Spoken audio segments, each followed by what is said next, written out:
Hey, and welcome to this week's video. Today's video is called, Is the Scale Stealing Your Joy? This video is for you if you might be wondering if and when it will be time for you to break up with your scale. This is also for you if maybe you're working on creating a healthier lifestyle. You really are trying to take that lifestyle approach, but you're finding it really difficult to leave behind some of those reflexes and routines that you picked up in the dieting world. We're all about leaving diet culture behind here. In fact, I have a book coming out very soon that will be called If Diets Don't Work, What Does? And it's all about helping you navigate and find your path in this lifestyle approach and really uncover the things that dieting taught you that are not going to help you in the lifestyle approach. So this video is just one little taste of that message. So if this is your first time seeing these videos, my name is Danielle Dinkelman. I'm a National Board Certified Health and Wellness Coach, and I'm a plant-based nutrition educator. I've been doing these videos every single week for over a year now, and I love bringing you tips and tools and strategies and new ways of thinking about things when it comes to health and wellness, specifically upgrading your nutrition, taking charge of your habits, and prioritizing your self-care. We focus on all these same things inside of my free private Facebook group, Healthy Living with Danielle Dinkelman. So if you haven't joined us over there yet, be sure to do that. You'll especially love Wednesdays when we share a whole food plant-based recipe every single week, in addition to these videos that come out on Fridays. We have lots of good things that happen in the group. We'd love to have you there. So let's dive into this idea. Is the scale stealing your joy? It's really important to me that every single one of my clients that I work with in my health and wellness coaching practice is experiencing some joy in their journey. And I cannot tell you how many times I have been working with a client and they'll be doing really great. And, you know, in my coaching practice, we focus on behavior more than outcomes, because we can control our daily choices, we can create habits. We can't always control our outcomes per se, but we can control our behavior. So, you know, I'll be working with a client, we'll be working and focusing on those behaviors, and then we'll hop on a call and they'll share with me that, hey, I got on the scale yesterday, or I got on the scale last week, and I feel awful. I'm so disappointed. I'm so frustrated. And all of a sudden, their focus is pulled away from all of the work that they've been doing on the habits and the routines and the behaviors that we know will lead to better health. And their attention is swung over here back into really the realm of diet culture, which is, if I'm not losing weight, I'm not making progress. That's the belief that we pick up from dieting. So that's what this video is for. You know, if you found yourself having that experience, I want you to know that, first of all, you're not alone, totally normal. And there may be some other things to consider here. So not, you know, I've said before that if I could break into everyone's houses and throw away their bathroom scales, I would do it. And I do generally feel like it would be a great idea to check the thing and focus on what really matters. Focus on the habits and the routines. But then I have people say, but Danielle, how will I know if I'm making progress? Well, here's the thing. Dieting and diet culture teaches us to have tunnel vision. And it teaches us to be myopic or focused on one thing. And that one thing is the number on the scale. It is the weight loss.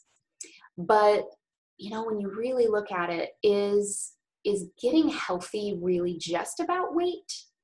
No, of course it's not. It's about how you feel. It's your energy level. You know, is your fatigue going away? Are you feeling like you have more energy during the day? That is worth so much. You know, the changes you're making, is allowing you to sleep better at night.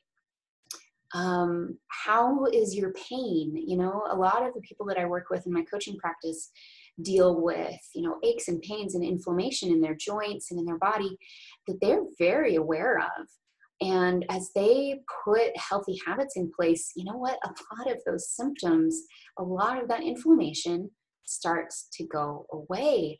And lo and behold, they're ready. They're able to wake up and get out of bed without being as in pain. And they can go throughout their day and do what they really want to do. So there's all of these other things, you know, look at your mental emotional health. You know, how is that being improved because of the routines you're putting in place? Look at physical health. Absolutely. Look at your energy level. Look at pain levels. Look at strength. Look at mobility. You know, there's so many things that represent health. And it's way more than just the number on the scale. The other thing to keep in mind is, you know, if we give our power to the scale and say, here you go, scale, you have the power to tell me when I'm allowed to be happy. Here, scale, you have the power to tell me when I am done, when I'm healthy enough, when I've crossed the finish line. Or here, scale, you get to tell me if I can love and accept myself yet. That's a lot of power. And I know I'm putting words in your mouth, but this is, let me know. I mean, send me a message, drop something in the comments. Is this resonating? Do you feel this way? Do you feel like the scale is telling you whether you get to be happy and whether you get to love and accept yourself or not? You know, we can flip that around and we can say, you know, I mean, sure, maybe you can use the scale as simply one of many measurements of your progress. That's great.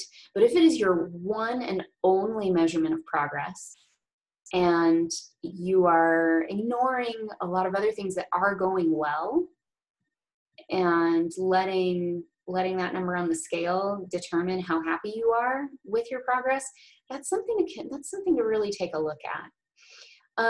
So turning that around, we can, you know, and I would invite you to choose to be happy with yourself now. This definitely goes into body image work. It is really powerful to look at yourself in the mirror and say, you know, I deeply love, forgive, and accept myself as I am right now. You know, letting go of that idea of I'll be happy when I'm a certain weight or a certain size, or I can accept my body when it is at the certain shape or size. We can take that power back. We can say, you know what? I know I'm not exactly where I would like to be, but I can love and accept myself where I am right now. I want to give you an example of this. So, you know, we see this in parenting, that when we withhold love from children, it doesn't change behavior. It doesn't encourage them to do better. It actually will get them to act up worse, right? Those of you that are parents, you've seen this happen.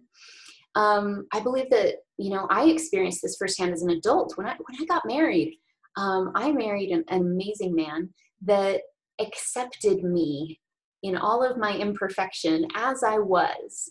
And I will be so grateful for that forever, because from that love and acceptance, that gave me permission and it made me excited to grow and to learn and develop and become even more of the person that I could be. And I've been married almost 14 years. And I mean, I am in a partnership where I get to grow and learn and develop a lot, because there is this unconditional love that I feel from my partner. He's not putting me in a box. And you know what? We shouldn't put ourselves in a box either. We should look at ourselves the same way that we would look at a partner or a spouse or a child that we want to see grow and learn and improve and develop. But we do that from a place of love, not from a place of punishment. or of withholding love and acceptance, but giving it freely. All right. This usually rings a bell for people. I will often talk about this with my clients that are struggling with loving and accepting themselves as they are right now. Honestly, what that is we are practicing conditional love for ourselves when, we could open the door for more growth and progress and learning and development if we were to extend unconditional love to ourselves, the same way that we do to other people. Why don't we do that for ourselves? So let me know what you think about this. I would love to hear from you. Leave a comment, send me a message. You can reach me at hello@danielledinkelman.com. You can also reach out to me on Facebook Messenger or Instagram. I'm at dd.healthcoach. I would love to hear from you. Let me know if this is resonating because, we're all coming into a new year still, and we are trying to figure this out, right? To really turn our health around with lifestyle. But what does that really look like? Well, consider how helpful or unhelpful your scale is being and the power that you're giving it. And I would love to hear from you and see if this was eye-opening for you at all. So please reach out. In the meantime, subscribe on YouTube, Healthy Living with Danielle Dinkelman. Also, come and join us in the Facebook group. We have lots going on in there, and you can stay up to date on all of the exciting things coming out this year in my coaching programs, in the recipe book that I have available now, and the book that will be coming out in March of this year, 2021.